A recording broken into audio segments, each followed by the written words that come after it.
হল মালিকরা আমি সামনে পাইলে একটা কি বলবো মাইক দিতাম তোরা। বসার মতো জায়গা না ভাই, 400 টাকা ব্ল্যাকে টিকিট কাটাইছে ভাই, টিকিট কাটে এখন বই থেকে মনে করেন পাটাও রাখা যায় না ভাই।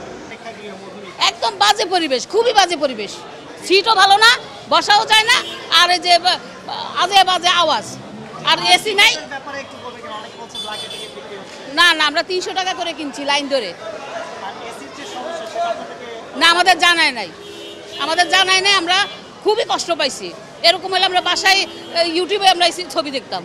ওরা খুব শাউটিং হয়েছে, অনেক চিল্লাচিল্লি হয়েছে, মানুষ অস্থির হয়েছে, বাচ্চারা কান্নাকাটি করছে, খুবই বাজে অবস্থা। হল মালিকরা আমি সামনে পাইলে একটা কি বলবো মাইক দিতাম তোরা। আমার কাছে যদি কিছু থাকতো মাইক দিতাম, যে আমরা একটা রিল্যাক্সের জন্য আসছি, ঈদের পরে রিল্যাক্স করবো, 300 টাকা টিকিট করে 3 জন আসছি, 3 তিরিকা 900 টাকা টিকিট করে আসছি, খাবার টাবার নিয়ে ঢুকছি, বা একটু রিল্যাক্স করবো, রিল্যাক্সে শেষ। ভিতরের গরমের ব্যাপারটা খুবই বাজে অবস্থা।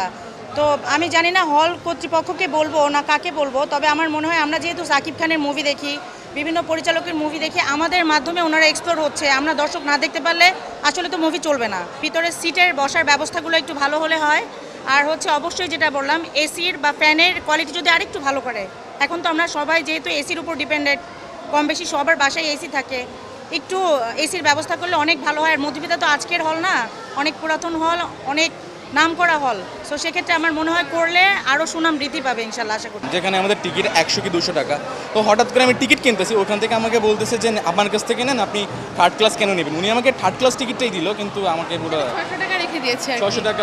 এগুলো মেবি ফ্যামিলি নিয়ে দেখা পসিবল না, যারা কাপল আছে তারা দেখতে পারে, সিঙ্গেল এসে দেখতে পারে মুভিটা। অ্যান্ড এখানে সিকিউরিটি কিছুটা মেনটেন করা দরকার, যে অনেক গালাগালি একটা বিষয় আছে কিছুটা, অ্যান্ড মুভি দেখার টাইমে খুব লাইট পড়ে অনেক বেশি, এইটা প্রবলেম। এসির কথা বলে টিকিট নিচ্ছে, টাকাও বেশি নিচ্ছে, আর এসির ব্যবস্থা নাই ভিতরে। ওটাই হতাশ। আমি যখন কথা বলি যে এটা কি এসি রুম, বলছে হ্যাঁ এটা এসি রুম, সেটা দব নিয়ন্ত্রিত, আমরা 300 টাকার টিকিট ওইভাবেই কেটেছি, কিন্তু এখানে আসে পুরোপুরি হতাশ। মানে বলা চলে মধুমিতা হল এখানে আমাদের হতাশ করেছে। আমরা দেখেছি কাউন্টারে যখন মুসলিমেও কিছু টিকিট বিক্রি করা হয়েছে, এরপরে দেখছি আমরা ব্ল্যাকে টিকিট বিক্রি করতে, এবং 100 টাকার টিকিট 400 টাকা পর্যন্ত বিক্রি হয়েছে নিচে। সিঙ্গেল স্ক্রিনে আসলে দেখাটা খুব টাফ ব্যাপার। পর্যাপ্ত যেহেতু নাই, এয়ার কন্ডিশন ছাড়া মানুষ আসলে অতিষ্ঠ গরমের ভিতরে দেখতে যাওয়া, এটা খুবই একটা বাজে একটা অকওয়ার্ড পজিশনে ফেলে দেয়। যে ছবি দেখার যে উৎসাহটা চলে আসে 50% এখান থেকেই খারাপ হয়ে যায় মন মানসিকতা।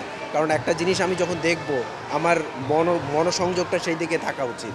সেই জিনিসটা যখন একটু কমে যায়, তখন আমি দুষবো এই ক্ষেত্রে হল মালিকদের আরেকটু বেশি সুযোগ সুবিধার ক্ষেত্রে আরেকটু বেশি দেওয়া উচিত।